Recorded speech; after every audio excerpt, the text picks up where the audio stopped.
بسم اللہ الرحمن الرحیم۔ السلام علیکم ورحمۃ اللہ وبرکاتہ۔ آج کا سوال ہے، اگر ایک ہی جانور میں دم، ناک، کان تہائی سے کم کٹا ہوا ہے تو اس کی قربانی درست ہے یا نہیں؟ اس کا جواب ہے، کسی جانور میں اگر ناک، کان اور دم تینوں کٹی ہوئی ہیں لیکن تینوں ایک تہائی سے کم کٹی ہوئی ہیں تو کوئی حرج نہیں، اس کی قربانی جائز ہے۔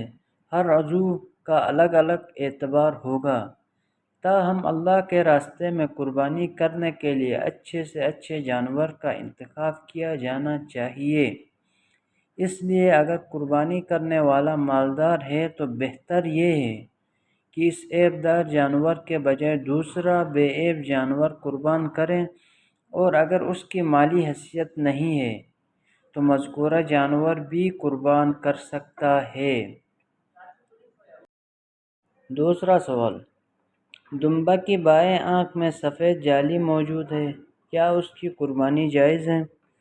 اس کا جواب یہ ہے کہ واضح رہے کہ اگر قربانی کے جانور کی کسی وجہ سے اکثر بینائی چلی جائے تو اس کی قربانی جائز نہیں، اور اگر اکثر بینائی باقی ہو تو اس کی قربانی جائز ہے۔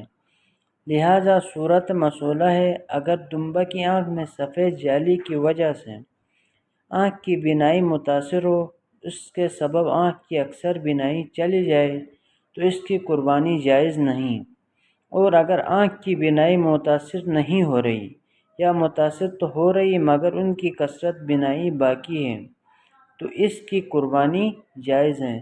دوستو، ویڈیو اچھی لگی تو ویڈیو کو لائک کریں، چینل پہ نئے ہو تو چینل کو سبسکرائب کریں۔